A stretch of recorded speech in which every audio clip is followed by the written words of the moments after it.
sur La Pépite, le podcast des passionnés de tarot qui veulent entreprendre leur vie et activer leur potentiel. Je suis Cécile, ton hôte, et chaque semaine, en solo ou en duo avec un invité inspirant, nous explorons le champ des possibles grâce au tarot et aux outils spirituels. Prêt à trouver ta pépite et à la faire rayonner? C'est parti!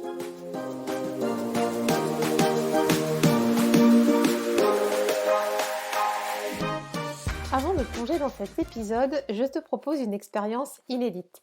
Que dirais-tu de bénéficier de 10 jours de challenge avec ton tarot pour aller explorer ta vie professionnelle, faire le bilan, identifier et dépasser tes peurs et créer ton plan d'action professionnel en 3 étapes? C'est ce que je te propose dans le challenge Tarot Vie Pro qui est offert. Tu peux le retrouver sur faltasy.fr/challenge. Je t'y attends, je te mets le lien dans les notes de l'épisode. À tout de suite! Aujourd'hui, j'ai le très grand plaisir d'accueillir Laura de The Snake and the Moon. Alors aujourd'hui, avec elle, on a choisi de vous proposer un épisode entièrement dédié au tarot de Thoth. Cet épisode est juste génial. Donc Laura, en fait, va nous emmener dans l'histoire du tarot de Thoth et dans celle du sulfureux Aleister Crowley qui a créé le tarot de Thoth. On va faire tout un voyage historique et artistique à ses côtés pour pouvoir mieux comprendre le tarot de Thoth, comment Aleister Crowley l'a créé et d'où c'est parti. On vous promet une belle plongée dans l'histoire du tarot.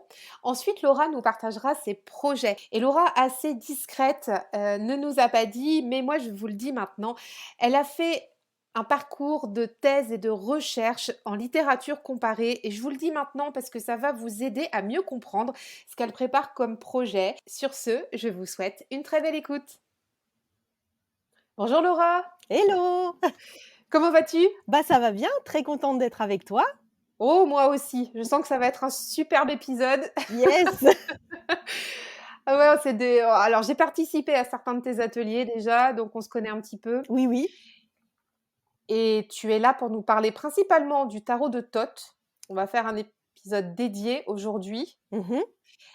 Mais avant, parce que bon, Laura the Snake and the Moon, déjà rien que ça, j'ai envie d'en savoir plus sur ton nom. Ah! Et ouais, est-ce que tu peux te présenter s'il te plaît? Alors bonjour, oui donc moi c'est Laura, donc alias, The Snake and the Moon, hein. J'ai, pensé à ce pseudo quand j'ai commencé sur Instagram. Bon, je me suis pas mal creusé la tête, hein. Comment je vais m'appeler? Alors vu qu'au départ j'aimais bien Harry Potter, je m'étais dit, la boule de cristal de Trelawney. Enfin, tu vois, je suis partie dans des puis j'ai dit: «Non, on va quand même à l'essentiel», et je sais que moi je suis du signe du Cancer, donc influencée pas mal par la Lune, donc je me suis dit: «La Lune, c'est quand même important» et j'ai une fascination pour, ce qui peut, me faire peur, me tétaniser. Donc il y a l'araignée, c'est vrai que c'était un de mes premiers tatouages, tu vois? L'araignée, ça je vois une araignée, c'est je peux plus bouger. Même la toute petite, je dis à mon chéri: «Ah, enlève-la, mets-la dehors, j'en peux plus». Mais voilà, et le serpent me fait un effet attraction-répulsion, qui est quand même très intéressant, et c'est vrai que la symbolique du serpent, qui se retrouve, que ça soit dans le tarot de Thoth notamment, enfin, et même dans le Petit Lenormand, on le retrouve partout. C'est un symbole universel, et en plus, je crois que j'écoutais, le groupe de musique Dead Can Dance ce jour-là, et il y avait une chanson The Snake and the Moon, et je me suis dit: «Ça sonne bien, allons-y». Allons-y. Je suis restée bloquée sur l'araignée. Enfin, j'ai bien entendu tout ce que tu as dit. C'est Non, mais attends. Donc en fait, j'ai bien compris, hein, The Snake and the Moon, d'où ça venait, Mmh. je pense que les auditeurs aussi. Par contre, toi, tu es le genre de nana, tu as une phobie d'une bestiole, c'est ça? Et tu te l'as fait tatouer pour la vie entière. Voilà, mais c'est bon, c'était mon tout premier tatouage, j'étais à Londres, donc voilà, c'était, 99, j'avais 18 ans.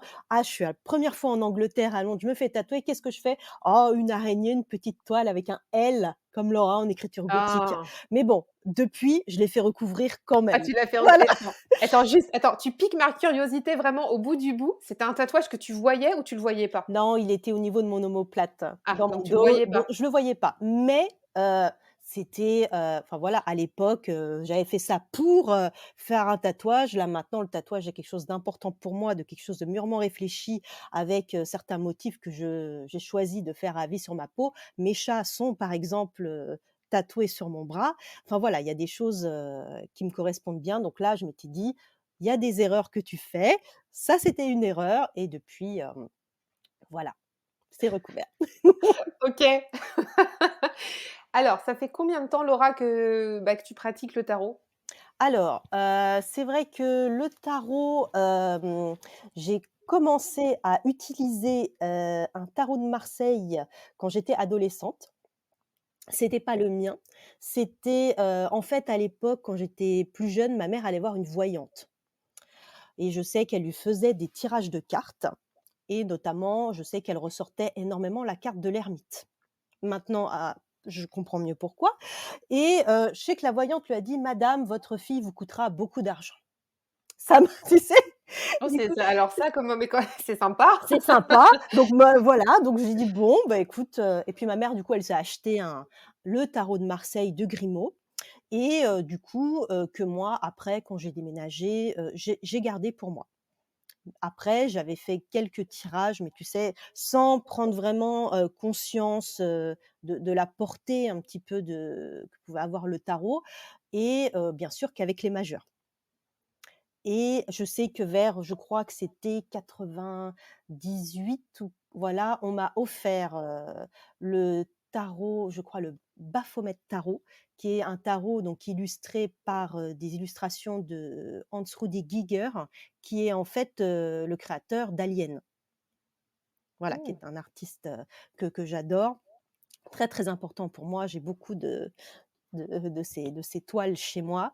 J'ai même un tatouage, inspiré d'une de ses œuvres, donc c'est vraiment quelque chose d'important. Donc c'est un tarot du coup qui avait été donc illustré par des œuvres de Giger et écrit par, Akron qui depuis, quand j'ai fait mes recherches sur le tarot de Thoth, a écrit également sur le tarot de Thoth. Mais voilà, c'est que des majeurs, des cartes en très grand format. En plus, je l'ai dédicacé par Giger, que, du coup, c'est un tarot de ma collection qui vaut très cher. Là, c'est un précieux pour toi. Voilà, c'est un très précieux et donc après, voilà, le tarot ça restait un petit peu, comme ça jusqu'à, en fait, 2018 Et tu où attends, tu faisais des tirages avant? Enfin, non, non, tu c'était que non? un petit peu D'accord, pour moi de temps en temps, mais vraiment pas, voilà, c'était, OK. j'ai mon petit tarot, je pose des petites questions de temps en temps, mais ça en restait là.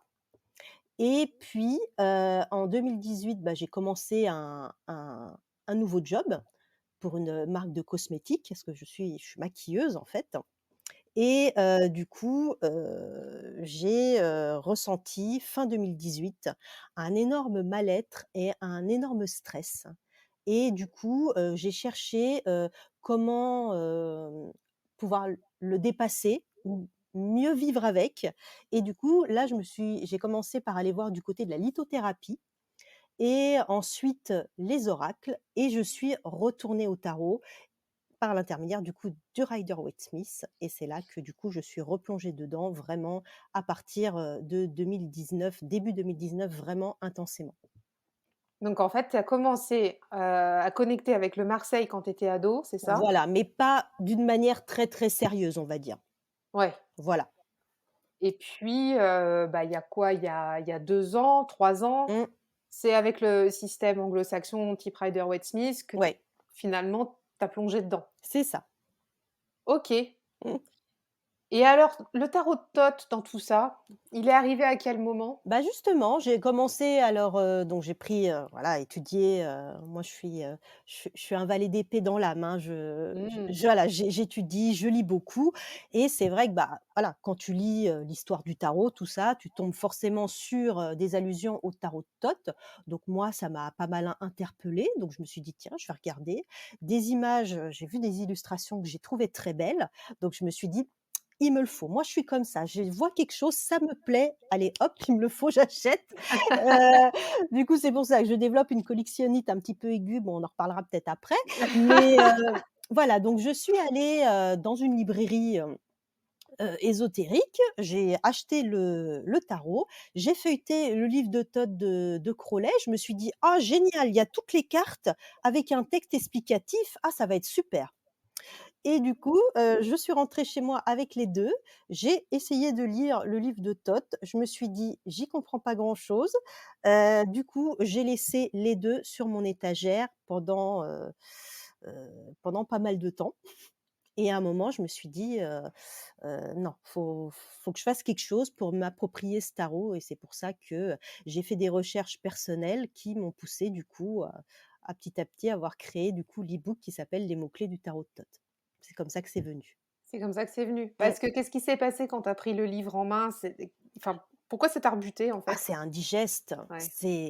c'est lourd, tu sais pas où il veut en venir, et puis ça me j'ai discuté de ça avec une personne du coup qui est très calée, qui m'a dit que c'est un fourre-tout pas possible, que déjà il y avait pas mal d'erreurs.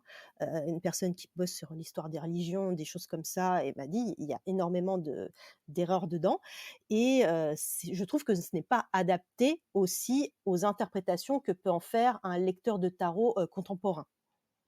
Donc, et ça demande tellement, tu as l'impression qu'il faut que tu aies des connaissances, en astrologie, en cabale, en, tout ce qui concerne l'Égypte. Sinon, bah, tu te sens incapable d'utiliser ce tarot, ce qui est complètement faux. D'accord, OK. Voilà, Et donc c'est vrai que ça peut rebuter certaines personnes qui peuvent le voir comme un tarot hyper complexe. Mais en fait, voilà, je me suis dit: «Je vais essayer», j'ai des anti-sèches, tu vois, des que j'aime beaucoup utiliser, des Manueligère. Pour le Rider-Waite, je me suis dit: «Pour moi-même, mon utilisation personnelle, je vais me faire mes petites anti-sèches pour le Thoth», à base de mots-clés. Et puis au final, ce qui devait être pour moi, s'est transformé en un e-book de 80 pages, parce que je me suis laissée emporter par mes recherches. J'ai trouvé ça passionnant. En fait, j'ai lu tout ce que je pouvais, sur le sujet, sauf qu'en français, il y a rien. Il y a part le livre de Toth, il y a rien. Du coup, j'ai lu énormément d'ouvrages anglo-saxons vu que je lis l'anglais. J'ai regardé, beaucoup de sites internet, pareil, tout en anglais aussi. Et après, je me suis dit: «Tiens, je vais», au départ, je devais le faire que sur les mineurs. Parce que je me suis dit: «Les majeurs quand même, ça a l'air d'être un petit peu proche», et au final, ça apporte, enfin, il y a vraiment une histoire, comme je le raconte dans mon atelier découverte, en partant de l'impératrice avec l'empereur, les amoureux, jusqu'à la carte de l'art, qui est l'arcane 14. Enfin ouais. voilà, il se passe vraiment quelque chose dans ce tarot que je trouve très lumineux et vraiment, très, très beau, à l'image de la carte du diable, qui pour moi est beaucoup plus positive et rayonnante que, que peut être celle du Marseille ou du Rider. Heu, Moi, je l'ai ton e-book, puis j'ai Mmh. participé à tes ateliers comme, enfin, à certains de tes ateliers comme, je disais tout à l'heure, et c'est vrai que l'e-book, c'est une petite bible, hein. Enfin, franchement, tu as fait un boulot, conséquent C'est gentil. et c'est super bien vulgarisé. Donc moi, ça a été mon premier accès au système Thoth réellement, parce que j'avais des tarots qui étaient, de type Thoth dans ma Oui, tu collection. utilises le Urban, tu as le Zilish aussi, Ouais, mmh. c'est ça, Urban, Zilish. Et puis, si tu veux, j'avais bien perçu qu'il y avait des éléments, différents. Ça m'empêchait pas d'interpréter les Ah non? cartes, mais je les interprétais, alors moi, je fais un espèce de goulbi-goulba de Marseille et de Waite, hein, quand, j'interprète le tarot, sur des systèmes comme ça, en tout cas. Et donc, bah, aujourd'hui, maintenant, avec ton e-book, c'est beaucoup plus limpide. Bah, c'était En tout vraiment le but, en Ouais, fait. C'était, heu, comme tu dis, il y a un côté vulgarisation, sans vouloir manquer de respect, tu vois, à l'œuvre, mais c'est c'était pour rendre un petit peu plus, surtout accessible, un tarot que beaucoup considéraient un petit peu comme inaccessible. Et bah, c'est même, réussi. bah, écoute, tant mieux. C'était le but. C'est pour ça, dans l'introduction, je rigole un petit peu. J'aurais pu l'appeler le Toth pour les nuls, Je pense que oui, ça mais ouais, non, mais bon, c'est peut-être un peu moins sexy, mais ouais. Mais voilà, après, c'est vrai que je précise bien que ce n'est pas un ouvrage qui va faire tout apprendre sur la cabale, sur l'arbre de vie, sur l'astrologie. Je donne des outils des pistes qui donnent après, l'envie, au lecteur, lui-même d'aller plus loin et d'approfondir ses connaissances. C'est pour ça que je mets une bibliographie, je mets enfin voilà, beaucoup de choses, le but, c'est vraiment de donner envie d'aller plus loin. Tu as les bases et après ça te permet d'être à l'aise pour aller explorer davantage si on a envie. Voilà. C'est ça. Alors on va parler justement un petit peu là, un petit peu beaucoup, c'est le but de l'épisode, du tarot de Thoth particulièrement, d'Aleister Crowley. Je pense qu'il y a pas mal de choses à dire, à démystifier, à expliquer. Donc alors moi je vous invite vraiment pour le coup à aller vous procurer l'e-book de Laura parce que vraiment c'est une pépite. Et puis, mais aujourd'hui, on va raconter un petit peu cette histoire et c'est surtout Laura qui va nous la Mmh. raconter parce que tu es un peu, je te dis depuis tout à l'heure madame Toth en off ou Oh, madame Crowley, je sais pas. ah alors, Madame Crowley, c'est un peu plus, non, parce que le personnage, après Ouais, c'est vrai que je dis ça dans mes ateliers, c'est, mmh, comme, Frankenstein, tu vois? Il y a ouais, Victor c'est ça. Frankenstein et il y a sa créature. Le problème, c'est que, bah, le tarot de Thoth à Aleister Crowley, les 2 sont indissociables, mais les 2 sont très différents et j'ai une personne justement qui m'a contactée avant de à propos de mon e-book, qui m'avait dit justement, voilà, est-ce que ce tarot à l'image de Crowley, il va pas être trop sombre? Elle avait un petit peu peur que ça verse trop, bah, dans la magie noire. C'est vrai qu'Aleister Crowley était considéré, voilà, comme un mage noir. C'est quelqu'un qui avait un sacré caractère. Je crois qu'on l'appelait, je crois, la bête. Enfin voilà, il était vraiment il y a une aura, mystique, satanique, magie, avec tous les, comment dire? Tous les excès et les vices possibles qui lui sont rattachés. Donc je comprends que beaucoup de personnes se disent que son tarot va avoir de mauvaises énergies et Et oui. c'était qui alors Aleister Crowley? Parce que si on part du début là de cette histoire, on va voir pour ceux qui connaissent pas tout à fait l'histoire qu'il y a des ponts avec, justement, Waite et Coleman Ah Smith. ah oui, tout à fait. Bah, C'est déjà, ça? Ouais, ouais. on a, bah, ce qui les unit, c'est l'ordre hermétique de l'Aube dorée, en fait. C'est ce qu'on appelle la Golden Dawn. Et ça donc c'était à quelle période? Pour ceux qui Du ne savent coup, pas. 1898. Ouais, voilà, on était en plein dans cette période, un peu victorienne Ah, on là, est en plein dans le courant, ce qu'on appelle l'occultisme et c'est vrai exactement. qu'il y a, du coup, c'est très inspiré, pour ça, il y a beaucoup de kabbale, même dans le tarot de Waite, tu retrouves des allusions à la kabbale, que ça soit, dans le 10 de denier, hein, où tu as clairement l'arbre de vie qui est représenté. Mais voilà, les 2 hommes partent dans et puis je pense qu'il y a une espèce de rivalité, de jalousie. J'ai fait des recherches sur ce sujet, Crowley haïssait Waite. Ouais, À qui a ce ah point. oui, oui, disons que chez Crowley, tu as une dimension anti-christianisme, enfin, tu vois? Vraiment, tu as le côté alors que, Waite, il y a ce côté-là qui est un petit peu présent. Donc les 2 systèmes sont un petit peu, très différents de ce point de vue-là et je sais que, je crois que Aleister Crowley s'est prénommé grand maître. Je crois que Waite, il a été grand maître de cette société, hein, qui est la Golden Dawn et du coup, il a écrit une lettre à Waite en l'appelant Dead Waite, c'est-à-dire comme s'il Oh! s'adressait à un mort. Enfin, il y a plein de choses comme ça où il s'envoyait des piques interposées et enfin voilà, on a quand même 2 tarots qui au final, ont 2 énergies différentes, mais qui ont la même base. Voilà. Ils ont été combien de temps? Combien d'années alors ils ont participé ensemble à la Golden Dawn, tu le sais ça? Alors ça, je pourrais pas te dire exactement, je crois l'avoir noté quelque part dans mes recherches, mais fou, je sais que, Crowley, du coup, il est dans la Golden Dawn en 1898, qui se proclamera lui-même grand mage, et je sais que voilà, il part en Égypte en 1903 et en 1905, il va fonder sa propre loge, Ouais. voilà, à base de magie sexuelle, cérémonielle. Donc on est vraiment dans quelque chose, voilà, un petit peu olé olé. Et le problème, comme je le disais, c'est qu'après, il y a une aura sulfureuse, du coup, qui a été repris par des personnes, voilà, je sais que, par exemple, Charles Manson, fait allusion à Aleister Crowley et c'est là d'où vient tout le problème, quoi. Et je comprends, du coup, pourquoi des personnes ne veulent pas, du coup, posséder ce tarot ou qu'il leur, fait enfin, voilà, ils veulent, pas du tout en a comment dire?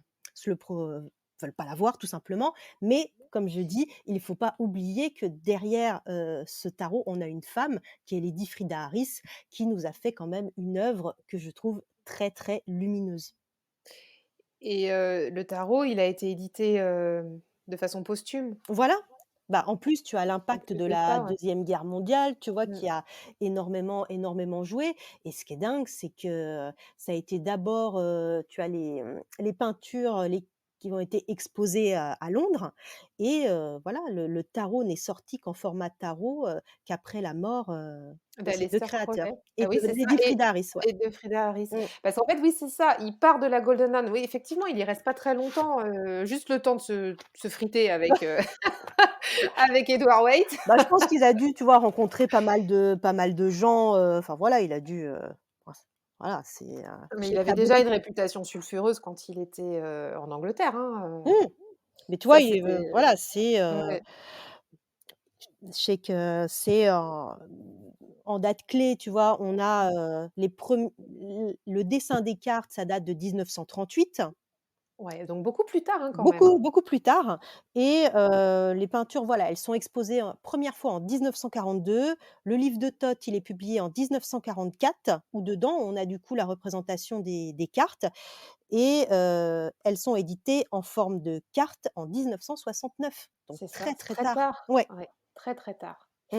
Et j'avais lu, une fois, alors est-ce que je sais pas si tu as l'info ou tu peux peut-être me la confirmer, qu'il a créé beaucoup de cartes, tu vois, sous l'effet de la cocaïne ou Alors ça, je ne veux de pas te beaucoup de dire de bêtises, psychotropes, de mais psychotropes. je pense qu'il devait prendre des substances, Ouais. Qu'il était, je sais plus où j'ai lu ça, bon certainement dans un bouquin que j'ai quelque part par ici, qu'il était, ah bah visiblement grand consommateur de substances, bah, il a vécu une vie de psychotropes. dandy, je sais qu'il avait eu Ouais, ouais. plusieurs femmes, enfin voilà, c'était Et un puis il a truc beaucoup voyagé, il avait oui, pas oui, d'attache. ouais, ouais et il faisait Donc des rites ésotériques orgiaques, enfin voilà, tu as tout un côté,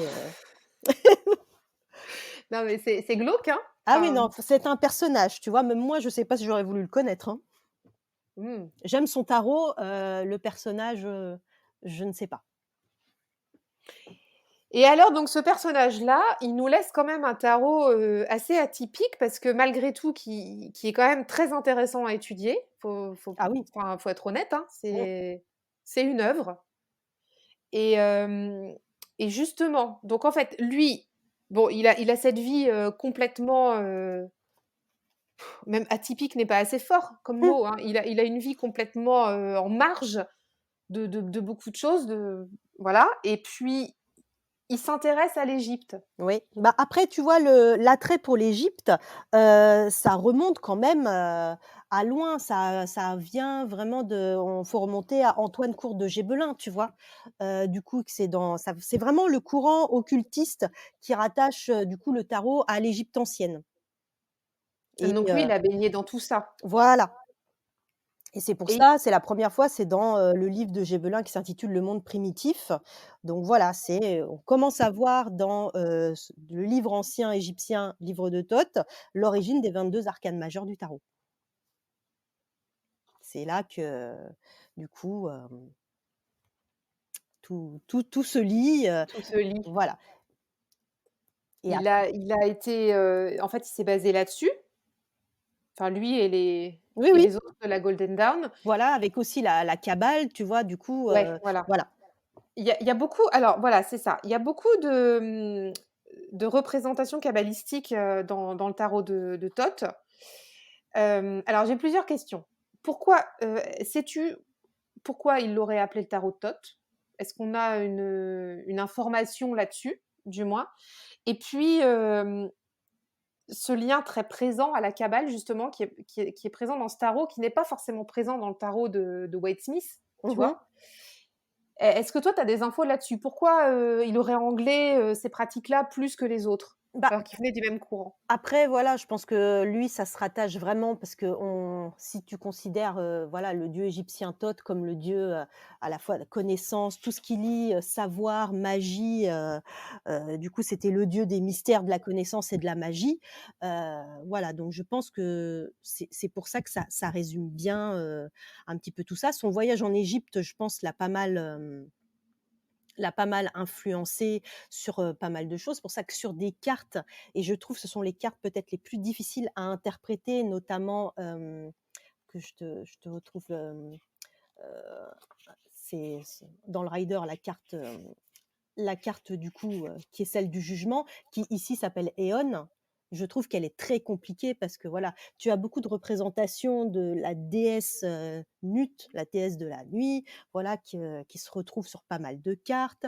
On a pas mal de divinités, du coup égyptiennes auxquelles il est fait référence et en ça, je trouve que c'est un petit peu complexe.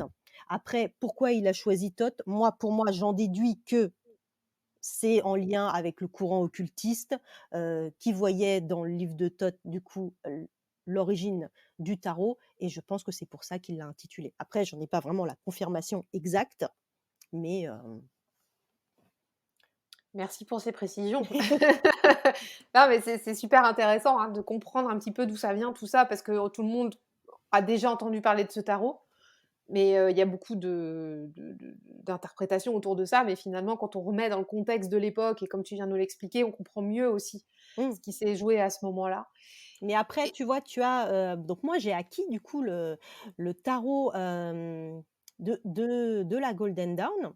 Alors ce qui est marrant, c'est que c'est un tarot, du coup, tu as les arcanes majeures, mais les mineures qui sont, très, très figuratives. Je dirais presque un Marseille, mais tu as, par exemple des petites lettres hébraïques qui jaillissent des bâtons, tu vois? Des choses comme ça. Donc, là, le côté, tu as le lien, avec l'astrologie, mais surtout la kabbale, voilà. Après les lettres hébraïques, on les retrouve, tu vois? Nous, dans, par exemple, l'as d'épée du rider, voilà, il y a des dans et ce qu'on considère, pas comme des petites étincelles qui sortent de la tour, sont finalement des lettres hébraïques. Voilà, dans la maison de Dieu, enfin dans la carte de oui, la oui, tour, voilà. oui, oui. Mais ouais, le tarot de la Golden Dawn, ça m'a pas mal intéressée quand j'ai fait mes recherches et tu te dis, bah, chacun, que ça soit Waite ou Crowley, a pris, certaines choses, on a laissé d'autres, donc du coup, c'est vrai que le tarot de Crowley, au niveau des mineurs, va plus être proche de celui de la Golden Dawn. Là où le Rider-Waite-Smith a vraiment mis des scènes de vie, Ouais. et alors qu'effectivement, les autres, on est plus sur des symboliques. Mmh. Alors, donc du coup, est-ce que tu peux aussi nous expliquer les différences, qu'on va retrouver au niveau, tu vois, du tarot de Thoth par rapport à un Rider-Waite-Smith, classique? Il y a des cartes, par exemple, qui ont des noms, Mmh je mh. pense aux mineurs et il y a d'autres aussi particularités, donc effectivement, l'iconographie est bien différente. Mais aussi dans la construction du système, c'est un petit peu différent. Est-ce que tu peux nous expliquer comment ça se matérialise dans le jeu Mmh. et quelles sont ces différences? Alors, bon déjà, je vais commencer par les majeurs, voilà. Après on garde du coup, le même nombre de cartes, hein. On part du fou pour arriver, jusque non pas le monde, mais l'univers et Crowley voit vraiment dans ces 2 cartes, un vrai parallèle, l'une à la suite de l'autre et tu as même du coup les lettres et donc chaque carte renvoie à une lettre hébraïque et du coup, comme je l'explique, quand on réunit du coup la lettre du hébraïque du fou avec celle de l'univers, on obtient donc un mot signifiant essence ou esprit. Et c'est pour ça que j'aime beaucoup la vision d'un créateur de tarot qui s'appelle Pixel Occulte, dont j'ai beaucoup de tarots, qui lui du coup a choisi, de représenter la carte du fou et de l'univers se répondant face à face. C'est pour ça dans mon e-book, je mets, la représentation de ces 2 cartes pour montrer qu'il y a vraiment un lien qui les unit. Donc après comme, je l'expliquais, c'est ce que je trouve dans le système du Thoth, c'est qu'il va, raconter, une histoire avec, des personnages. On a le personnage du coup de l'impératrice et de l'empereur qui vont du coup se réunir. On va vraiment assister à un mariage entre les 2 avec, du coup la carte des amoureux et du coup, c'est vrai que le Thoth, on a beaucoup de références à l'alchimie, on va avoir des symboles, ça va être le soufre, le sel, enfin beaucoup de petites choses auxquelles il faut faire attention et du coup, ce mariage qu'on voit, représenté dans la carte des amoureux, on va le voir consumé et j'insiste bien sur le mot consumé pour vraiment c'est vraiment le mariage qui devient alchimique où, bah, du coup, les 2 êtres, ils ont fusionné, en fait. C'est pour ça que la carte, qui s'appelle tempérance dans le Waite, là, n'a rien à voir du tout. On a ce côté union, des opposés et du coup, tu as un être hybride qui a à la fois les traits de l'empereur, ceux de l'impératrice et je trouve que c'est une carte justement, à ses pieds, il y a un espèce de chaudron où tout est mélangé, et c'est ça qui est magnifique justement. Et j'aime beaucoup, ce que je dis, dans mon atelier découverte, la représentation qu'en fait l'auteur du Urban Tarot. Justement, ce côté fusion-mélange, lui, il le représente en mélangeant les 2 systèmes qui sont une allusion directe au Rider-Waite. Tu as l'ange du Rider-Waite peint sur un mur dont les couleurs, vont un petit peu Dégouline. qui Mmh. dégoulinent dans le caniveau et Ouais. je trouve que c'est un très bel hommage et que ça représente bien du coup ce que c'est, Ah, voilà. c'est une très belle tempérance, hein, Ouais, c'est une très, très belle tempérance. dans l'urban, ouais, ouais, ouais. Moi, c'est une de Elle mes est cartes préférées, ouais. Ouais, ouais, tout à fait. Elle est et en plus, elle est assez forte, cette carte-là, dans ce jeu, quoi. Mmh. Donc c'est vrai qu'on va avoir du coup chaque arcane majeure qui va avoir du coup son intitulé associé à une lettre hébraïque. Donc c'est pour ça que j'explique des ça peut être intéressant, par exemple la lettre, alors je parle pas hébreu, mais voilà. Ce qui est intéressant par exemple, hem, voilà, par exemple celui du hiérophante par exemple, hem c'est, la lettre hébraïque signifie Vau, V-A-U, alors, ce qui signifie ongle ou clou et tu Mmh. vois que sur la carte, il y a des clous qui partent, au niveau de la tête, du pape et c'est ça qui est intéressant, tu vois?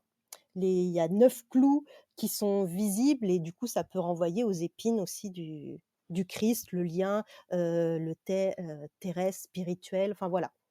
Du coup, on peut trouver, une cohérence entre la lettre hébraïque, parce que c'est vrai que la Kabbale, c'est ça, c'est faire correspondre les 22 lettres de l'alphabet hébraïque aux arcanes majeures du tarot. Donc, on essaye, il y a des correspondances qui peuvent se faire et qui peuvent être intéressantes. Donc on a à la fois la lettre hébraïque et une référence astrologique sur chaque carte qui est précisée. Donc tu vois, par exemple, pour la carte du hiérophante, voilà, on a, la lettre hébraïque, le nom de la carte et le symbole du taureau. Comme on va avoir du coup, autre chose, pour d'autres cartes. On va avoir par exemple, pour le diable, on va avoir du coup, ce qui est très bien parce que la lettre hébraïque signifie l'œil et on voit que le diable a justement un troisième œil. Donc tu te dis, c'est pas anodin que ce soit cette lettre hébraïque-là et du coup, la référence astrologique, c'est, le Capricorne.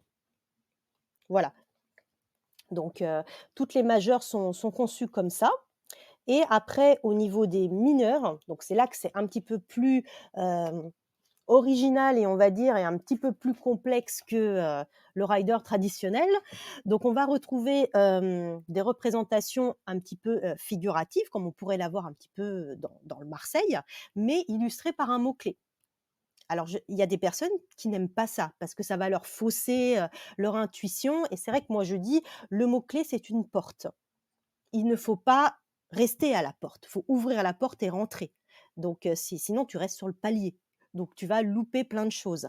Donc on a ce mot-clé et après c'est pour ça que, on a également du coup des références, astrologiques qui, sont mis en valeur sur les cartes. On va avoir, du coup, les symboles qui représentent les planètes, qui représentent, par exemple, on va avoir le soleil, on va avoir le bélier, Vénus, enfin voilà. Tout va être, dissimulé un petit peu sur les cartes et il va bien falloir, un petit peu, chercher. Donc c'est ça un petit peu et là aussi une des plus grandes différences, c'est l'ordre, des figures. On a pu du coup c'est vrai que dans le rider, on a valet, cavalier, reine, roi. Là, on part de la princesse, on a princesse, prince, reine et chevalier. Comme si c'était un petit peu un système un peu plus féodal, j'ai envie de te dire. Féodal. Voilà. Mmh. Et c'est vrai que je dis toujours, c'est faux de comparer automatiquement la princesse au valet et de faire une corrélation parce que ça va plus loin que ça. Et c'est vrai que chaque figure en elle-même est reliée à un élément et du coup, par exemple, la princesse est reliée, à la terre. C'est pour ça que l'étude de la Kabbale nous montre que sur l'arbre de vie, les princesses sont tout en bas dans la dernière, séphiroth qui s'appelle, que je ne dise pas de bêtises, Malkout, voilà, tout en bas, c'est vraiment la terre. On va avoir le prince qui va être attaché à l'élément air, hem, la reine à l'élément eau et du coup le chevalier Chevalier. au feu. Et c'est pour ça qu'on dit toujours, bah, voilà, par exemple, la princesse, par exemple, d'épée, ça va être du coup, la terre de l'air. Voilà, du coup, on va avoir un mix d'éléments et ça, je trouve que c'est aussi, intéressant et comme le chevalier, du coup, il est à chaque fois représenté sur un cheval. Donc ça peut fausser notre idée qu'on peut avoir aussi les rois sur le rider sont toujours statiques sur un Oui. trône et là, on a une figure qui est en mouvement et un mouvement, généralement, vraiment très, très fort. Voilà, je prends l'exemple, par exemple, du chevalier de bâton.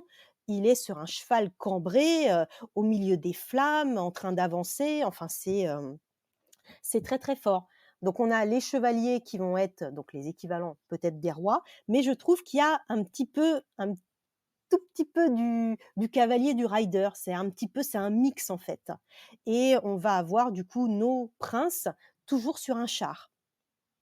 Voilà, il y a cette idée de mouvement qui va être différente et ce qui est très intéressant aussi, c'est que chaque, figure de cour va être associée à 3 arcanes mineures.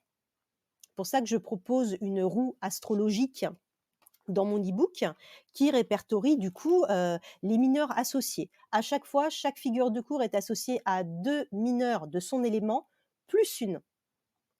Donc et ça peut nous aider à l'interprétation. Je prends toujours l'exemple, par exemple, de la exemple, par exemple, je m'exprime mal. Donc voilà, une reine, par exemple, comme la reine de coupe, qui est la reine voilée par excellence. On ne la voit pas. Elle est très belle, cette reine, mais elle est, et ça, c'est très parlant, je trouve, par rapport à la reine du rider. Du coup, elle est associée a 3 arcanes mineurs. Elle est associée au 2 de coupe, signifiant l'amour, l'harmonie, au 3 de coupe. Donc on a vraiment un aspect relationnel avec les autres très positif, l'amitié, la capacité de toucher les gens, mais elle est aussi associée au 10 d'épée. Et là, du coup, que je dis aux gens, voilà, c'est la contrepartie. Bah, à force de prendre sur soi, être dans la compassion pour les autres, et ben, tu te prends, c'est un peu le côté éponge qui se retourne jusqu'à ce que bah, cette pauvre reine, elle prend trop sur elle et que elle va être transpercée de toutes parts. Et moi, c'est ce que j'aime dans ce système, en fait, c'est Mmh. qu'on n'a pas que le côté rose bonbon ou alors oui, non des cartes. Enfin, Ouais, ouais. j'exagère en disant ça, mais tout est, un peu tempéré, tu vois? Mmh. On a et puis on peut aller très, très loin dans l'analyse des cartes et il y a aussi autre chose qui m'avait frappée, notamment avec le Urban, Tarot dont on parlait au début, parce que moi, c'est, principalement ce jeu-là en tot que j'utilise et finalement, tu vois, les personnages de cour, pour moi, il y en a pas un qui est plus, fort qu'un autre. J'ai enfin, si, peut-être un peu, mais finalement, comme ils sont tous un peu de niveau, mais ils représentent pas les mêmes choses. Ce qui me fait pas le même effet, par exemple, quand je vais tirer un valet ou un roi dans un Oui, système oui. Rider-Waite-Smith. Tu comprends? Tu as une notion d'apprentissage où là, tu as une notion de réalisation et de tenir les rênes d'un truc. Alors que dans le système TOT, tu as bah ouais, en fait, les princesses, elles sont aussi puissantes que des reines, mais elles sont pas là pour faire la même chose. C'est des énergies, je trouve, Exactement. qui sont différentes. Après, oui, tu as ce côté énergie plus juvénile, plus, voilà, un côté avec la fougue que ça caractérise, hein. C'est vrai que la princesse d'épée, elle est très vindicative, enfin, elle est très et j'aime bien, je crois qu'elle est, représentée dans le Urban, comme celle qui mène, les manifs. Je sais plus, Oui, voilà. oui, oui, oui, oui, oui, elle est là pour la justice. Enfin, tu sais, je me Mmh. demande si elle est pas dans un truc de féminisme ou un truc comme ça et Et après, j'ai envie de te dire, effectivement, c'est très juste parce que, dans mmh, le Thoth, elle est représentée par un casque, avec Méduse. ouais, tu vois? Ouais, non, mais Mmh. tout est pensé et c'est ça que je trouve super. Donc, voilà, je trouve que le Thoth permet, pour des interprétations, d'aller encore plus en profondeur qu'on pourrait le faire avec, le rider. Bon, j'aime beaucoup le rider aussi, hein, mais, Bah, disons qu'il permet de redécouvrir le rider aussi parce mmh, qu'à la base de la base, comme tu disais tout à l'heure, c'est les mêmes, on a un tronc commun. systèmes. Eh ouais, on a un tronc commun. Mmh. Après, on n'a pas pris les mêmes chemins, mais c'est intéressant parce qu'on peut aller redécouvrir son Rider-Waite-Smith ou un autre jeu du système. Pourquoi pas en faisant les associations, par exemple, tu nous parlais de la reine de coupe tout à l'heure, bah ouais, dans ton Rider-Waite-Smith, comment il est ton 2 de coupe, comment est ton 3 de coupe et comment est ton 10 d'épée, tu vois? Ouais, ouais. Donc ça c'est super intéressant. C'est ce que je trouve très riche, hein, dans ce système aussi finalement Mmh. Ah moi c'est et j'aime beaucoup franchement et c'est pour ça que j'essaye d'accumuler des jeux un petit peu différents de système Thoth pour justement voir, alors là récemment j'ai acquis le Hermétique Tarot oh qui oui! qui est donc en noir et blanc. Ouais. Visiblement, faut que je me penche dessus. Là, il est i je l'ai acheté, je l'ai rangé, je l'ai pas ouvert. Mais ça c'est tout moi. C'est je le veux tout de suite et puis après, bon, bah, voilà, faut le temps que ça mûrisse un peu, que j'ai envie de l'utiliser. Mais voilà, je crois que celui-là, il correspond du coup, par rapport Golden Dawn, System Thoth, on est vraiment dans un tarot qui est un petit peu difficile d'accès, je pense. Le fait qu'il soit en noir et blanc, je crois qu'il y a des titres, enfin voilà, je pense que ça peut être intéressant. Ah excellent, excellent. Alors mais du coup, toi tu fais comment? Tu as laissé beaucoup plus de place au tot ou alors tu restes encore un peu avec tes Ah Rider-Waite-Smith moi ou, j'utilise, les deux systèmes, franchement les 2. Ça et ton dépend à tot, tu le mon ressors quand alors? ah z Ah. quand j'ai des questions très importantes pour moi, c'est vrai que je penche plus pour le tot. Et Ah! et récemment, j'ai acquis du coup le tarot qui était chez Lo Scarabeo, qui s'appelle le Liberty Tarot, qui du coup revisite en dessin, le tot, très, très bien fait. Et du coup, les mineurs, tu as une partie, qui reprend, le côté figuratif des cartes originales, mais qui intègre une espèce de scénette.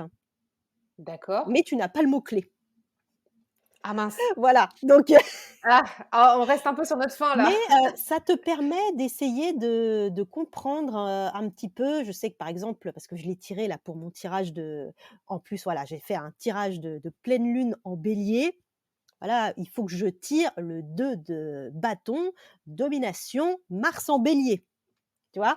Tu te dis: «Ouais, ouais, je suis bien dans les énergies de cette pleine lune» et du coup, c'est représenté par un personnage, qui tient 2 bâtons devant lui, genre: «Ouais, je vais», comme un tu dirais un super-héros, le gars qui essaye de contrer, quelque chose qui arrive devant lui et du coup, tu as une certaine énergie qui est représentée par la carte et du coup, c'est plus facile pour l'interprétation. Après, je pense qu'il faut quand même un petit peu de base. Moi, j'ai pas honte de le dire, mon e-book m'accompagne. Je ne connais pas toutes les cartes par cœur et je pense qu'il y a pas de honte à ça. Mon e-book, c'est mon compagnon de lecture et d'interprétation pour mes tirages. Oui, tu as été chercher les infos, tu les as, organisées. Mmh, 80 pages quand même et je vous assure, moi je l'ai, c'est pas rien et voilà et comme tu dis, tu peux pas tout retenir dans le détail. Donc voilà. donc voilà, c'est un accompagnant pour les tirages et pour revenir sur les mots clés, tu sais, tout à l'heure, tu disais, que c'est la porte d'entrée, Oui. de la carte, en fait. Qu'est-ce que tu conseillerais à quelqu'un qui veut débuter le tot et tu vois, on voit ce mot-clé là sur la carte là. Mmh. On peut pas Bah s'empêcher ah de bah oui, commencer avec c'est ce vrai que mot-clé. si tu vois, des mots-clés, associés, surtout aux épées, hein, ou alors tu tires le 7 de denier, alors là, qui a pour intitulé «Échec ou faillite» selon les versions, on est bien loin, tu vois, de l'interprétation du Mmh. du rider. Tu peux avoir un peu peur. Mais voilà, il faut, envisager c'est pour ça que j'ai fait une liste de mots-clés, qui, peuvent aussi, voilà, c'est comme le petit Lenormand, il faut contextualiser. Tout va dépendre la question et du coup, ce mot-clé va peut-être pas être à prendre au premier degré. et c'est pour ça qu'il faut aller un petit peu plus loin dans l'étude de la carte, voir le reste des mots-clés que je propose pour voir qu'est-ce qui va coller bien au contexte de la question. Ça peut être un échec, qui peut être, c'est pour mieux tomber, pour mieux se relever. Ça peut être quelque chose de salutaire, voilà, comme, le comment dire? Le 10 de, le 10 d'épée ou le 9 d'épée, cruauté ou ruine, Dans la voilà, ruine, ouais. j'avoue, c'est pas folichon. Après voilà, c'est quand même des cartes qui sont difficiles. Ça indique une fin de cycle, voilà, même dans le rider, cette carte, elle est difficile, mais moi, c'est une carte que j'ai appris à aimer quand même, le 10 d'épée, parce que je sais que c'est un symbole de renouveau. C'est un cycle, c'est quelque chose de dur qui va se terminer pour du mieux. Voilà. Donc ton conseil, c'est de pas s'arrêter au Ah mot, oui, surtout pas. d'aller dans le contexte du tirage Mmh, et de voir un petit peu ce qui entoure la carte c'est pour ça, pondérer, c'est tout ça? à fait. De voir vraiment le tirage un petit peu dans son ensemble et voilà. Mais surtout pas, on n'interprète jamais une carte avec un seul, le mot-clé qui est marqué sur la carte. Non, faut aller en profondeur, faut voir les références, voilà, à quelle planète, à quel signe astrologique ça fait référence. Est-ce que du coup ça peut nous donner des indications supplémentaires, comme, pour, façonner notre réponse? Est-ce que tu conseillerais à quelqu'un qui veut tester le système TOT d'aller directement dans le tarot de TOT d'Aleister Crowley? Enfin, dans le jeu, hein, j'entends, pas dans Oui, le bouquin, parce qu'on a bien compris que le livre était indigeste. je déconseille. Est-ce que tu conseillerais d'acheter directement, le tarot de TOT ou alors éventuellement de passer par un autre tarot qui a ce système-là? Parce que moi, c'est vrai que alors, un des premiers tarots que j'ai acheté, c'est vrai que j'ai oublié de te le dire, c'est le tarot Harry Potter. D'accord, Donc après donc voilà, système TOT. donc système Mmh. TOT et bon, je pense qu'il faut connaître un petit peu l'univers, tout ça, que pour que ça te parle et mais après, voilà, on peut tout à fait commencer pour se familiariser avec le TOT par quelque chose qui va nous paraître un petit peu plus accessible. Donc, par exemple, pour ceux qui aiment l'univers un petit peu, fantastique ou tout ça, le tarot d'Harry Potter est pour moi une belle porte d'entrée, pour reprendre ma porte encore, pour, se familiariser un petit peu. Donc on a le Urban Tarot qui permet d'avoir une vision un petit peu plus moderne et contemporaine. Mais voilà, ce qui est intéressant, c'est après de voir comment les éléments traditionnels du TOT, ils sont dispatchés, dans les cartes. C'est ça qui est intéressant. Ce qui est intéressant, je reviens sur ton e-book, c'est alors moi j'étais vraiment très emballée par l'e-book, hein, donc je vais en parler très facilement là depuis le début de cet épisode. C'est que tu as mis à chaque fois les références des cartes originelles du tarot, d'Aleister Crowley. Donc même, par exemple, moi vous voyez, moi je l'ai pas le tarot d'Aleister Crowley. C'est quand je prends l'e-book de Laura, j'ai quand même la carte originelle et puis à côté, j'ai mon Urban Tarot ou mon Zilish Tarot. Donc finalement, ça m'empêche pas de pouvoir, aller chercher dans le détail de la carte d'origine, pour voir après dans celle que j'ai sous le nez, en vrai chez moi, Ah, comment ça se c'est passe, vrai que quoi. je le précise aussi dans l'introduction, on peut utiliser mon e-book avec n'importe quel système TOT. C'est pas forcément Mmh. pour le tarot de TOT. Tout ce que je dis sur chaque carte peut être aussi pour, des tarots, plus contemporains. Ouais, C'est mais c'est ça qui adapté est super. au Mmh. système, pas simplement au tarot de Thoth. Voilà, Ouais, ça parce que c'est, tu as mis les visuels des cartes d'origine, donc en mmh, fait on n'est pas perdu, on a la trame, donc ça c'est pas mal quand même. ouais. Et du coup le système ton tarot de Thoth, enfin en tout cas un tarot au système Thoth, tu vas l'utiliser sur des tirages plutôt courts ou plutôt denses? Ah moi les 2, hein. Vraiment, D'accord. j'ai l'habitude de faire des tirages, assez denses en 10-12 cartes, Mmh. Moi j'aime bien ça aussi. ah moi, de plus maintenant mon truc c'est de mixer des gros Ouais, tirages avec, ouais. le normand et tarot, tu vois? Donc maintenant moi c'est plus, j'aime bien les tirages en 15, 12-15 cartes. Ouais, ouais, ouais, bah, Mais je comprends. Mmh. voilà, après, non, non, il peut s'utiliser, j'utilise le TOT, tu vois? Là, pour mon tirage du jour, c'était le TOT, faut s'écouter. Moi, je fonctionne à l'intuition. Si j'ai envie d'utiliser, mais c'est vrai que pour apprécier le TOT, je conseille d'acheter la version grand format.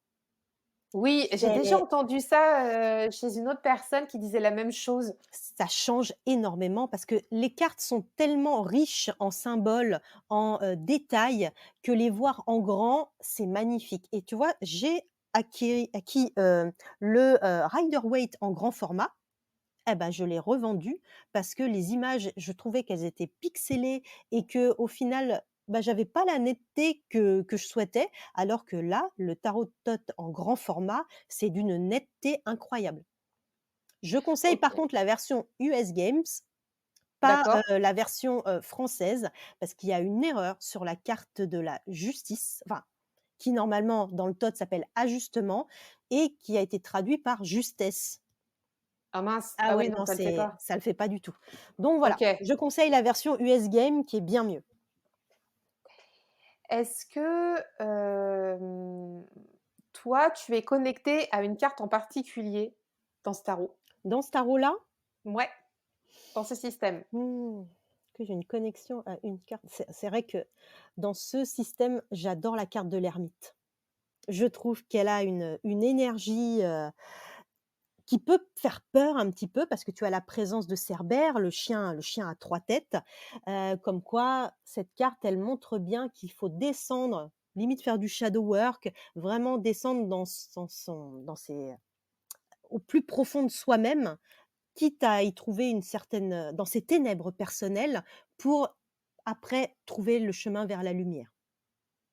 Donc, le chemin introspectif de l'ermite, je trouve qu'il a une autre connotation qui peut être, voilà, assimilé plus, comme je disais, à du shadow work, du travail introspectif très poussé, très fort, qui peut chambouler, mais qu'au bout, il y a une lumière qui peut amener à une dimension, créative, une renaissance. On a la présence de l'œuf orphique, justement, sur cette carte, qui symbolise justement ça.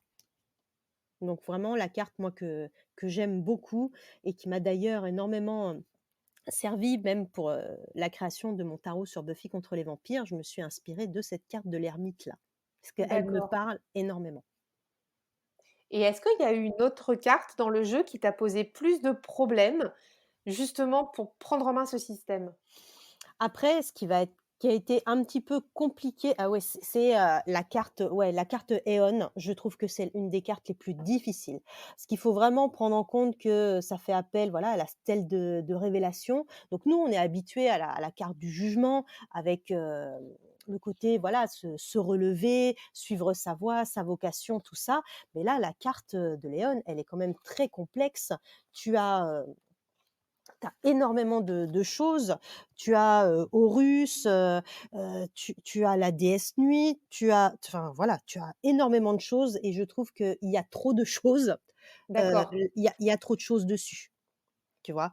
Après ce qui est intéressant, c'est, là où on peut retrouver le Rider-Waite, c'est justement tu as la lettre hébraïque, hem, qui est située en bas de la carte, qui, représente dedans, tu as les 3 figures, tu as le père, la mère, l'enfant, qui nous rappellent du coup les figures qu'on voit sur la carte du jugement du Rider. Mais, on a quand même, et on a aussi la présence de la balance, tu vois, qui rentre dans cette carte. Hem, donc, voilà, on a quand même, les notions de changement, de nouveaux commencements, d'expansion, en lien plus avec le spirituel, le franchissement d'étapes, heu, mais tu vois cette carte-là, je conçois qu'on ait beaucoup de mal à l'interpréter à l'intuitif comme ça. Surtout qu'on a comme en filigrane, heu voilà la version de Horus petit avec, qui fait chute, comme ça, qui a le doigt sur sa ouais. bouche, enfin voilà, c'est, ouf! Et il y a beaucoup d'informations, hein, Oui, sur oui. cette carte. Ça, cette carte, je pense qu'on peut écrire un livre dessus et tu vois même, Crowley le dit, ça c'est ce que j'accompagne chaque carte d'une citation du livre de Thoth et voilà, là ce que je mets, tu vois, c'est pour cette carte, il a été nécessaire de totalement s'écarter de la tradition. Donc ça, on est vraiment dans une carte, je pense, qui est peut-être la plus complexe. Donc qui demande, voilà, à étudier la déesse nuit, la divinité, russe, enfin voilà, peut-être la plus complexe. Donc c'est vrai que là, bien se fier aux significations que je mets pour, y voir un petit peu plus clair. Donc si vous butez dessus, si vous démarrez le tot, c'est normal. C'est normal, faut pas s'inquiéter. Elle est difficile, mais après, on a voilà, si tu penses tout de suite stèle de révélation, tu ça t'emmène, vers, voilà, tout ce qui est, acceptation, abandon du jugement, on va passer à autre chose, voilà. Au final, on comprend ce que veut dire cette carte, mais à interpréter d'une manière intuitive, c'est très complexe. Et bah, c'était déjà bien dense, hein, tout Oui. ça. C'est vrai que c'est un sujet, quand on plonge dedans, il y a tellement matière à explorer. Mmh. Du coup, dans l'e-book, là, tu as prévu des tirages aussi, hein? Alors, l'e-book, Je sais plus. non, j'ai pas mis de tirage, j'ai mis des exemples de tirages ou Oui, ouais, comment c'est ça. j'utilise l'e-book. C'est pour ça que j'ai repris des tirages, avec l'autorisation d'Emmanuel Ligère, qui issus de son coffret 78 tirages et du coup, voilà, je les mets en pratique, du coup, avec le tarot de Thoth et comment j'utilise l'e-book pour, faire mon interprétation. Et si on veut des tirages, originaux ou des ateliers de tirage, du coup, tu en proposes des ateliers de tirage dédiés au tot? Voilà, tout à fait. C'est vrai que pour moi, il y a rien de mieux que, pratiquer pour se familiariser. Moi, c'est pour ça que voilà, j'ai commencé, j'ai fait les ateliers. Bon, je sais que je la cite beaucoup parce que je l'aime beaucoup, c'est vrai qu'Emmanuelle Ligière m'a énormément apporté, que ça soit dans ses livres et j'ai fait des ateliers de pratique avec elle et je trouve que c'est comme ça, déjà tu fais des rencontres formidables et tu progresses. Par l'apport, des uns des autres, comment un, bah, tu vas réagir: «Ah, il pense ça sur une carte, ah, c'est intéressant». Ça va enrichir l'interprétation et je trouve que c'est un échange d'idées, c'est s'entraîner, pratiquer, construire des tirages en tous ensemble. Voilà, on pose une question et on se dit: «Voilà, qu'est-ce qu'on va faire comme tirage?» et pour moi, les ateliers de tirage de pratique, c'est ce qui m'a le plus aidé dans ma pratique, personnelle. Et c'est ce qui aide à dépasser aussi des systèmes un petit peu complexes comme le tot. Mmh. Comme ça, on est plusieurs finalement à Ah bah à oui, ça essayer. ça aide, ça Ah démystifie bah parce que oui. c'est vrai que tu es là toute seule avec, Mmh. bon, même l'e-book, ton tarot, c'est pour ça que c'est mieux en groupe, Ouais, dans je la bonne confirme. humeur. Je confirme. Ouais. Alors du coup, avant de se quitter, on a encore quelques minutes. Est-ce que tu as des projets à venir, des actus à partager? Alors déjà, c'est vrai que je suis en train de me former à pas mal de petites choses. C'est vrai que maintenant, je me passionne un petit peu pour le pendule, tout ce qui est radiesthésie. Du coup, c'est vrai que là, je me suis fait, faire, une planche, de cartomancie, par un artisan, je ne sais pas si tu le connais parce que je le recommande vraiment à tout le monde. Donc c'est une planche en bois, ce qui a été réalisé par, William. Son site, c'est le laboratoire du docteur Jekyll. Donc il m'a Ah conçu, si! ouais, Oui. il a fait énormément, il a conçu, voilà, il fait des planches, on peut lui demander ce qu'on veut. Il a été à l'écoute, il m'a écoutée. J'ai quelque chose du coup avec mon logo, avec la possibilité de mettre, 3 cartes et je lui ai demandé d'intégrer une planche, de radiesthésie à cette planche pour pouvoir du coup moi, proposer, heu, après des guidances ou joindre l'utilisation du pendule à mes consultations. D'accord. Voilà et donc ça voilà, c'est ce que j'essaye du coup de me former un petit peu plus là-dessus et parce que je trouve que le pendule, c'est fascinant et ça permet du coup d'avoir des réponses à des questions fermées. Bah, oui, non, c'est le pendule, ouais, Voilà. effectivement. Tu un tarot, il va jamais te dire oui, non, hein, il va te donner des Voilà, nuances, en donc fait. j'ai pour ça que Mmh, j'ai voulu une planche et si voilà, si je fais des événements, que je mmh. suis par exemple dans un café, proposer des tirages, des choses un petit peu plus événementielles, je trouvais que c'était bien comme ça la personne on peut avoir, bah, ces 3 cartes et une réponse, une petite confirmation avec le pendule. Donc ça peut être sympa.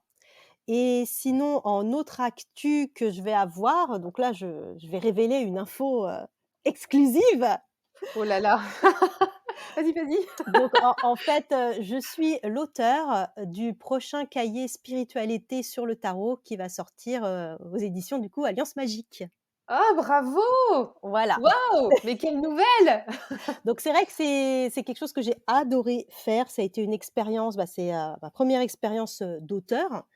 Voilà et ça a été, quelque chose de très enrichissant, donc j'y ai mis je pense qu'on voit que c'est moi, donc on m'a donné quelques libertés. Du coup, il y a il y a du tarot, Rider, hein, il y a du Thoth, il y a du Petit Lenormand, il y a du Buffy, il y a du Sex and the City, enfin bref, c'est Et des Laura. araignées et des serpents? Du coup, non, non, tu vois que c'est moi, ça me Yes! ressemble et du coup aussi une partie sur le pendule parce que moi maintenant, là ce que je propose vraiment moi c'est d'allier vraiment le psychologique au divinatoire. Moi vraiment c'est ce qui m'intéresse et c'est pour ça que maintenant je propose un petit peu des formules de consultation, guidance qui lient un petit peu ces 2 systèmes pour que la personne elle puisse, avoir, une réponse complète, avoir le comment avec le tarot et peut-être quelque chose de l'ordre d'un petit peu plus du divinatoire avec le Lenormand et je trouve que les 2 systèmes se combinent super bien. Alors effectivement, sur le Lenormand, on en avait parlé, on savait pas trop si on enfin voilà, moi, on devait choisir un angle pour cet épisode et je pense que tu reviendras nous parler du petit Lenormand parce que tu as fait aussi un gros travail, sur le système du petit Lenormand et oui, tu mixes beaucoup, hein, les systèmes dans tes tirages, c'est super intéressant, en fait et souvent, c'est des tirages très pertinents quand on fait ça.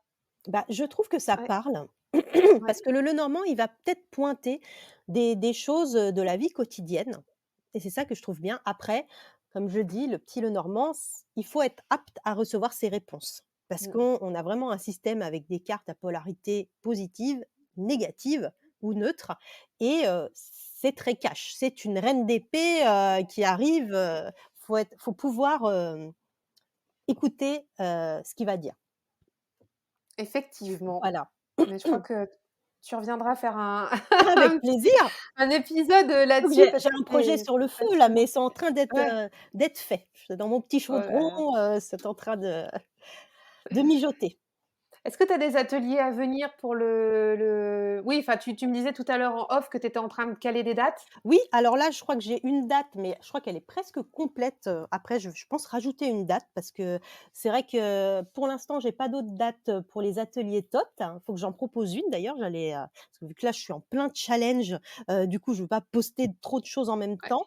Voilà, j'ai le prochain atelier de tirage, pratique sur le petit Lenormand, c'est le 14 novembre et normalement la semaine d'après, je devrais en pro donc le 21, je crois, aura lieu le prochain sur le pratique du tot.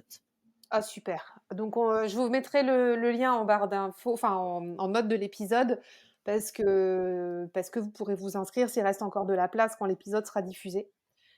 Ça, c'est un beau cadeau, super. Et avant de nous quitter, est-ce que tu as des livres à nous recommander? Bon, on a compris ton e-book, je remettrai le lien aussi. Pour moi, c'est un indispensable. C'est gentil. Ça, c'est clair. Et puis, mais toi, est-ce que tu as des alors même si c'est TOT ou ouais, quoique on a fait un épisode sur le TOT, donc est-ce que éventuellement tu as une ou 2 références Oui, oui, peut-être? oui. Après, voilà, donc pour le tot, c'est vrai que c'est, bon, en français, je conseille mon e-book. Bah oui. Après, si, les personnes arrivent à se le procurer, il est rare en français, c'est le livre de Ziegler, Gerd B. Ziegler. Moi, je l'ai eu en anglais parce que c'est plus facile de se le procurer en anglais. Il a écrit du coup Tarot, miroir de l'âme, qui t'explique, d'une manière très pédagogue, l'âme après l'âme. Moi, j'aime beaucoup. Il a fait une deuxième version qui s'appelle Miroir des relations, où c'est plus pour des tirages relationnels, sentimentaux. Voilà, c'est D'accord. intéressant aussi. Après, en anglais, ce que moi je trouve le mieux, c'est un ouvrage qui s'appelle The Crowley Tarot de Akron, du coup, qui a participé au Baphomet Tarot, dont je parlais au début, écrit aussi par Ajo Benzaf. Ça, j'aime bien parce que du coup, ça te met un petit peu la carte positive, négative, et à voir dans un dimension générale, professionnelle, sentimentale, relationnelle, et du coup, c'est très intéressant. En Donc tout moi, cas, c'est ça a l'air mon assez concret. ça, c'est Mmh. l'approche que personnellement j'ai préférée. Le seul livre, alors je sais qu'il est très connu, je l'ai pas lu encore parce que j'ai lu tellement, j'estimais que j'avais assez de matériel, c'est celui de Duquette qui est, souvent cité. Donc voilà, il est dans mon ordinateur, mais pour l'instant, voilà.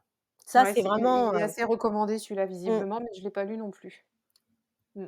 Mais j'ai été tellement, emballée par ce que j'avais lu et voilà, après il y a ça se répète du coup forcément. Il faut vraiment piocher, puis, il y a certains ouvrages qui peuvent être un petit peu, sombres, tu comprends pas bien ce qu'il veut dire, à l'image du livre de Todd. Donc si c'est pour Mmh. retrouver, la même façon d'expliquer les cartes, c'est pas voilà, faut faire un petit peu de tri. Mais en tout cas, celui-là, il est très bien, celui de Ziegler aussi. D'accord, et ben, de vous retrouverez pareil les infos dans les notes de l'épisode. Où est-ce qu'on peut te retrouver, Laura? Alors moi, pour l'instant, donc essentiellement sur Instagram, donc sur mon compte The Snake and the Moon.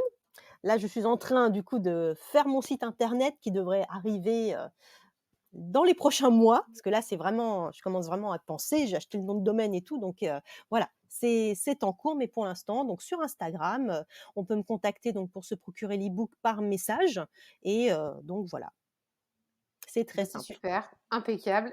Mmh. Et ben, c'était fascinant. Merci beaucoup d'être venu parler du tot avec nous. Ah bah, merci à toi pour ton invitation, ça m'a fait très plaisir, d'en parler, donc et voilà, j'espère du coup que, certaines personnes, auront du coup envie, de se plonger dans ce tarot qui, voilà, est un petit peu faut le détacher de l'aura sulfureuse, de son créateur. C'est une œuvre d'art ce tarot. Voilà. Parfait, quel joli mot de la fin. Merci beaucoup, Laura, merci pour tout. Merci à toi. À très bientôt et puis, pour les auditeurs, à la semaine prochaine. À bientôt. Merci d'avoir écouté cet épisode. Si tu l'as aimé, je t'invite à suivre La Pépite et à mettre 5 étoiles sur Apple Podcast ou sur ton application habituelle. Tu peux aussi laisser ton témoignage, ça fait toujours plaisir. C'est grâce à toi que le podcast existe. Un grand merci et à la semaine prochaine.